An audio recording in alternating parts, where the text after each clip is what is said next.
새벽 공기가 차갑게 가슴을 파고듭니다.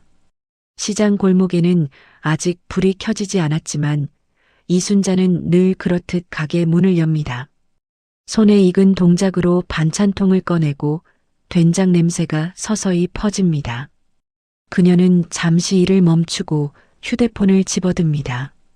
딸 지연의 이름 옆에는 여전히 읽지 않은 표시가 떠 있습니다. 순자는 입술을 꼭 다물고 화면을 바라봅니다. 며칠째 연락이 닿지 않자 불안이 목 끝까지 차오릅니다. 그래도 요즘 바쁜가 보지 하며 스스로를 달래봅니다. 아침 햇살이 시장 천막 사이로 스며들고 동료 상인들이 하나둘 나타납니다. 그녀는 억지로 미소를 지으며 인사를 건넵니다. 오늘은 좀 늦으셨네요, 이순자 씨. 채소 가게 박 씨가 인사를 건네자 순자는 고개를 끄덕입니다. 예, 잠을 좀 설쳤어요. 그녀의 목소리는 평소보다 힘이 없습니다. 시장 사람들은 여전히 지연의 결혼 이야기를 꺼냅니다. 사위가 참 반듯하더라고요. 딸 복 있으셔. 순자는 그 말에 미소를 짓지만 손끝이 떨립니다. 비닐봉지를 묶던 손이 허공을 맴돌고 잠시 허리를 곧게 펴지 못합니다. 대화가 끝나자 그녀는 몰래 휴대폰을 꺼내 다시 한번 전화를 겁니다. 전원이 꺼져 있습니다. 기계음이 귓가를 찌릅니다. 해가 중천에 오르자 시장은 사람들로 붐빕니다. 손님들이 오가며 음식을 고르고 아이 울음소리와 상인들의 호객이 뒤섞입니다. 하지만 순자의 가게만은 유난히 조용합니다. 그녀는 반찬통을 닫고 의자에 앉아 멍하니 사람들의 발만 바라봅니다. 딸이 늘 전화를 걸어오던 그 시간, 휴대폰은 여전히 무겁게 침묵합니다. 집으로 돌아오는 길, 바람에 낙엽이 흩날립니다. 순자는 문득 딸이 어릴 적에 했던 말을 떠올립니다. 엄마, 나 커서 엄마처럼 강한 사람 될 거야. 그 목소리가 귓가에 선명하게 맴돕니다. 그녀는 잠시 멈춰서 하늘을 올려다봅니다. 밤이 되자 조용한 방 안에 시계 초침 소리만 울립니다. 식탁 위에는 저녁도 먹지 않은 채 식은 국이 놓여 있습니다. 순자는 무릎 위에 휴대폰을 올려놓고 다시 한번 딸의 번호를 누릅니다. 하지만 이번에도 똑같은 안내음이 돌아옵니다. 그녀는 천천히 전화기를 내려놓고 두 손으로 얼굴을 감쌉니다. 눈물이 나올 듯 했지만 꾹 참습니다. 괜찮아, 바쁜 거야. 스스로에게 말하듯 중얼거리지만 목소리가 떨립니다. 순자는 결국 불을 끄고 어둠 속에 앉아 휴대폰 불빛만 바라봅니다. 그 작은 빛이 딸의 얼굴처럼 아득히 멀게 느껴집니다.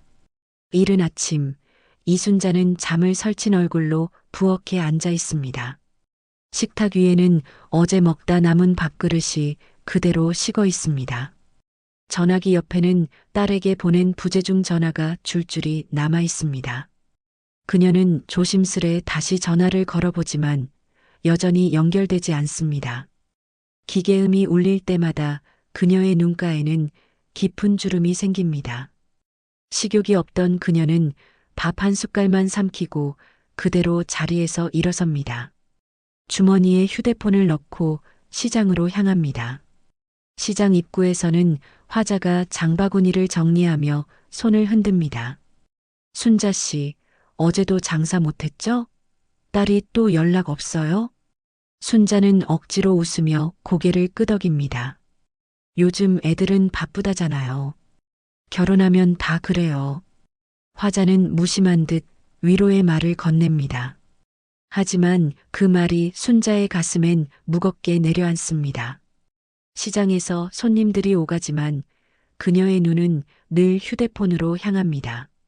점심 무렵 딸의 친구 미영에게 전화를 걸어보지만 받지 않습니다. 몇 시간 후 미영에게서 겨우 문자가 도착합니다. 이모, 언니 요즘 좀 바빠요. 걱정 마세요. 짧은 한 문장이지만 오히려 불안이 더 커집니다. 순자는 손에 땀이 차도록 휴대폰을 쥔 채 시장을 서성입니다. 그녀의 눈은 늘 멀리 어딘가를 찾고 있습니다. 밤이 되어 집으로 돌아온 순자는 전등을 켜지 않습니다. 거실 한켠엔 딸이 초등학생 때 그린 그림이 아직 걸려 있습니다. 엄마랑 나 시장에서 장사하는 모습이라 적힌 글씨가 또렷합니다. 순자는 액자를 쓰다듬으며 깊은 한숨을 쉽니다. 지연아, 무슨 일 있는 건 아니겠지. 그녀의 입에서 나온 말은 공기 속에 흩어집니다. 이튿날 새벽 그녀는 결심한 듯 외투를 걸칩니다. 지연의 회사가 있던 곳을 찾아가 보기로 한 것입니다. 시장에서 함께 일하던 박 씨가 혼자 멀리 가면 안 돼요라며 말리지만 순자는 대답하지 않고 발걸음을 옮깁니다. 지하철 안 창밖으로 스쳐가는 풍경이 낯설게 느껴집니다. 핸드폰을 꼭 쥔 손에는 미세한 떨림이 있습니다. 혹시 아픈 건 아닐까? 아니면 사위와 다툰 걸까? 머릿속에 수십 가지 생각이 뒤섞입니다. 도착한 역 앞 빌딩 숲 사이로 지연이 다니던 회사 간판이 보입니다. 그러나 안내 데스크 직원은 무표정하게 말합니다. 그 직원은 한참 전에 퇴사했어요. 순자는 잠시 말을 잃습니다. 그녀는 문득 회사 벤치에 주저앉아 멍하니 사람들의 발자국만 바라봅니다. 낯선 도시의 소음이 이상하게 멀게만 들립니다. 이순자는 새벽 첫 지하철을 타고 서울 외곽으로 향합니다. 손에는 구겨진 메모 한 장이 쥐어져 있습니다. 그 안에는 사위 박현수 주소라고 적힌 글씨가 희미하게 번져 있습니다. 차창 밖으로 지나가는 도시의 불빛이 그녀의 얼굴을 스칩니다. 피곤한 눈빛 속에서도 딸을 만나겠다는 마음 하나로 버텨냅니다. 지하철을 3번 갈아탄 끝에 도착한 곳은 조용한 고급 아파트 단지입니다. 정문에는 경비 초소가 있고 입주민 전용 출입증이 없으면 들어갈 수 없습니다. 순자는 경비실 창문을 두드리며 조심스레 말을 겁니다. 저 박현수 시댁 좀 찾아왔는데요. 따님 일로요. 경비원은 냉정한 얼굴로 입주민 허락 없이는 출입이 안 됩니다라고 말합니다. 순자는 애써 웃으며 전화를 몇 번 해도 안 받아서요. 혹시 무슨 일 있나 해서요. 라고 덧붙입니다. 경비원은 잠시 망설이다가 며칠 전에 싸움 소리가 크게 났어요. 그 뒤로는 조용하더군요. 라고 낮은 목소리로 말합니다. 순자의 얼굴이 굳어집니다. 그녀는 계단을 향해 발걸음을 옮기지만 경비원이 막아섭니다. 안 됩니다, 어르신. 경찰 불러야 합니다. 그러나 순자는 들은 척도 하지 않고 가방을 꼭 쥔 채 아파트 안으로 들어섭니다. 엘리베이터 버튼을 누르는 손끝이 미세하게 떨립니다. 도착한 층의 복도는 고요하고 문 앞에는 신문이 쌓여 있습니다. 순자는 조심스레 초인종을 누릅니다. 안에서는 아무 인기척이 없습니다. 잠시 후 문틈 사이로 희미한 타는 냄새 같은 것이 새어나옵니다. 순자는 놀라 문을 두드리며 이름을 부릅니다. 지연아, 엄마야. 안에 있니? 대답은 없습니다. 그녀는 급히 관리사무소로 내려가 도움을 청합니다. 그러나 직원은 가정 문제엔 개입할 수 없습니다라며 선을 긋습니다. 순자는 경찰에 신고합니다. 출동한 경찰 2명이 함께 올라가 문을 열지만 안은 텅 비어 있습니다. 방 안에는 부서진 액자 하나와 아이의 인형이 바닥에 떨어져 있습니다.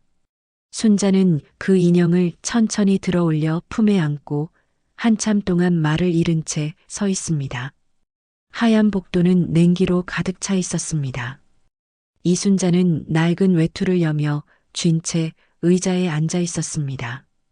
밤새 경찰서에서 조사를 받은 뒤 딸의 행방을 찾을 단서가 이 병원 기록뿐이라는 말을 듣고 찾아온 것이었습니다. 접수 창구 너머 간호사는 서류를 훑어보며 고개를 저었습니다. 며칠 전에 한 여성분이 실려왔었는데요. 이미 퇴원하셨어요. 보호자 연락처도 없네요. 순자는 가슴이 철렁 내려앉는 듯 했습니다. 그게 혹시 이름이 박지연 아닙니까? 28이에요. 딸아이예요. 간호사는 안쓰러운 표정으로 고개를 숙였습니다. 죄송하지만 이름은 비공개라 확인이 어렵습니다. 순자는 손끝을 떨며 창구를 붙잡았습니다. 딸이요, 그 애가 여기 있었던 게 맞을 거예요. 제발 한 번만 찾아봐 주세요. 그녀의 목소리는 점점 떨렸습니다. 간호사는 잠시 눈치를 보더니 낮은 목소리로 속삭였습니다. 그날 들어온 환자 중에 손목에 상처가 있었던 분이 계셨습니다. 이름은 몰라도 나이가 비슷했어요. 순자의 숨이 멎은 듯 멈췄습니다. 그녀는 천천히 벽에 손을 짚고 몸을 지탱했습니다. 병원 특유의 소독약 냄새가 콧속을 찔렀습니다. 멀리서 응급차 사이렌이 울렸습니다. 그 소리가 점점 가까워지자 순자는 눈을 감고 속으로 기도했습니다. 제발 지연아 살아만 있어다오. 그녀의 입술이 바르르 떨렸습니다. 눈가에는 눈물이 맺혀 있었습니다. 그 순간 복도 끝에서 의사가 걸어왔습니다. 어르신, 박지연 씨 보호자분이신가요? 순자는 고개를 번쩍 들었습니다. 의사의 표정은 단호하면서도 조심스러웠습니다. 환자분은 퇴원은 하셨지만 아직 안정이 필요합니다. 주소는 남기지 않았습니다. 혹시 연락처를 남기시면 전달해드리죠. 순자는 종이와 펜을 받아들며 떨리는 손으로 번호를 적었습니다. 그러나 마음 한켠에서는 이미 불길한 예감이 피어오르고 있었습니다.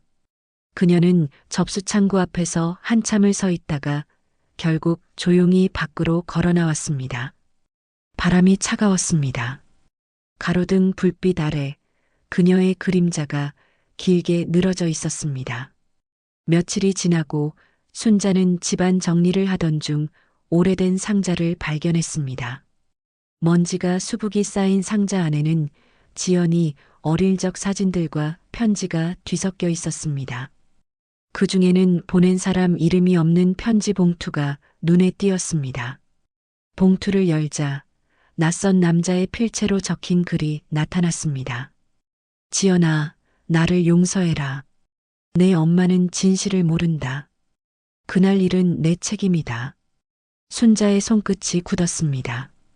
글씨를 따라가던 눈동자가 떨렸습니다.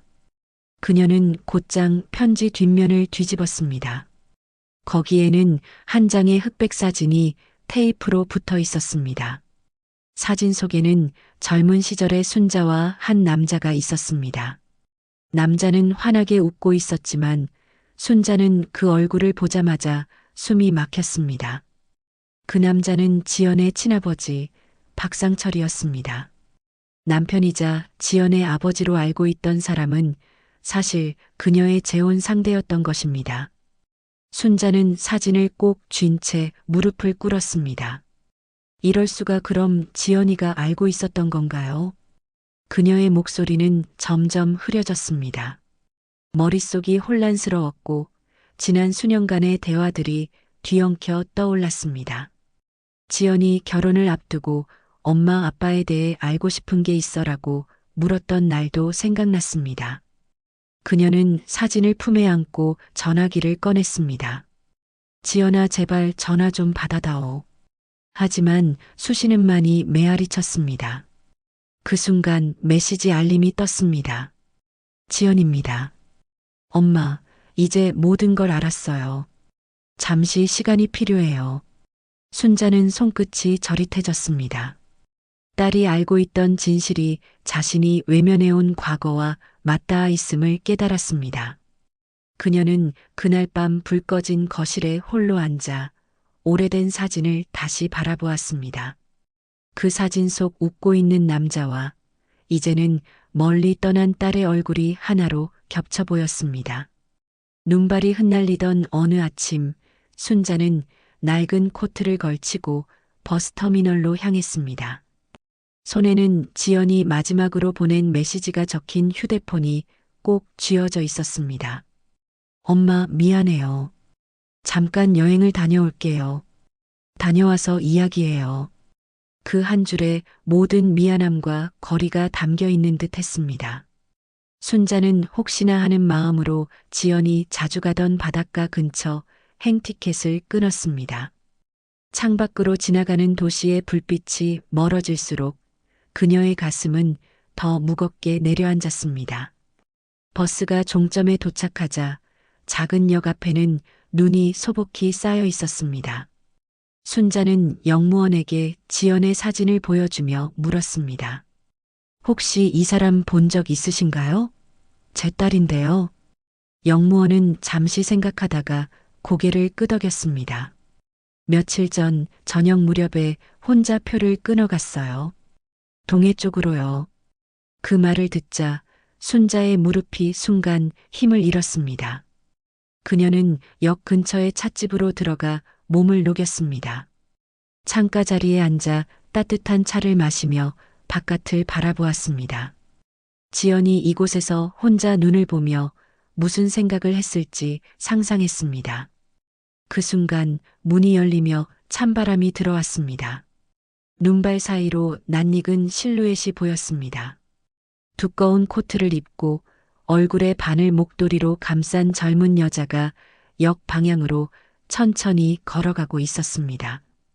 순자는 본능적으로 자리에서 일어났습니다. 그 뒷모습은 너무도 익숙했습니다. 바로 지연이었습니다. 지연아. 순자의 목소리가 역 안에 울려 퍼졌습니다. 지연이 놀라 고개를 돌렸지만 잠시 망설이더니 다시 발걸음을 돌렸습니다. 순자는 눈길을 헤치며 딸을 향해 달려갔습니다. 미끄러운 길에 몇 번이나 넘어질 뻔했지만 손끝으로 딸의 코트 자락을 붙잡았습니다. 순자는 숨을 몰아쉬며 울먹였습니다. 지연아, 그동안 얼마나 힘들었니? 지연의 눈에도 눈물이 맺혀 있었습니다. 눈 내리는 역 한가운데 모녀는 말없이 서로를 꼭 끌어안았습니다. 하얀 눈이 두 사람의 어깨 위에 조용히 내려앉았습니다. 며칠 후 순자와 지연은 작은 월세집으로 이사했습니다. 집안은 단촐했지만 따뜻한 공기가 감돌았습니다. 아이 장난감과 작은 식탁, 낡은 의자가 어지럽게 배치되어 있었습니다. 순자는 아직 몸이 완전히 회복되지 않아 하루 종일 앉아 반찬 준비를 합니다. 지연은 아르바이트를 나가면서도 아이를 챙기며 집안을 정리합니다. 시장에서 함께 일하던 화자가 찾아와 이제 모녀가 함께하니 마음이 놓이네요라고 말합니다. 순자는 미소를 지으며 머리를 살짝 끄덕입니다. 그녀의 눈가에는 여전히 걱정이 남아 있었지만 마음 한켠에는 안도감이 자리했습니다. 어느 날 순자는 식탁 위에 놓인 딸의 편지와 함께 오래된 사진을 바라봅니다. 지연은 그 옆에서 아이를 재우며 하루 일과를 정리합니다. 엄마, 오늘은 기분 좋았어요. 순자는 딸의 목소리에 잠시 눈을 감습니다. 기운이 약해진 몸을 부축하며 그녀는 속으로 다짐합니다. 이제 너희가 살아갈 시간이구나. 저녁 햇살이 방 안으로 스며들며 두 사람의 그림자가 길게 늘어집니다. 순자는 조용히 부엌 찬장을 열고 오래된 반찬통을 정리합니다. 아이의 웃음소리가 집안을 가득 채우고 시장 사람들의 인사소리도 멀리서 들려옵니다. 그녀는 딸과 손자를 바라보며 오래 기다렸던 평온함을 느낍니다. 몇 해가 지나 아이는 학교에 다니며 밝게 웃고 있습니다. 지연은 시장에서 가게를 운영하며 사람들과 인사를 나눕니다. 매일 저녁이면 그녀는 가게 앞에서 잠시 멈춰 하늘을 바라봅니다. 노을빛이 시장 골목을 붉게 물들이고 사람들의 그림자가 길게 늘어집니다. 시장에서 손님들은 여전히 그녀를 순자 씨 딸이라 부르며 반갑게 맞이합니다. 지연은 가끔 아이에게 할머니는 어디 계셔? 라고 묻는 말을 들으며 살짝 미소 짓습니다. 그녀는 하늘을 가리키며 저기서 우릴 보고 계셔라고 말합니다. 바람이 간판을 흔들며 순잔의 반창각에 네 글자가 은은하게 반짝입니다. 카메라는 점점 위로 올라가 하늘과 골목을 함께 담고 시장 사람들의 소리와 바람 소리가 어우러집니다. 마지막 장면, 화면에는 가족은 끊을 수 없는 인연입니다. 라는 글귀가 천천히 나타나며 잔잔히 암전됩니다.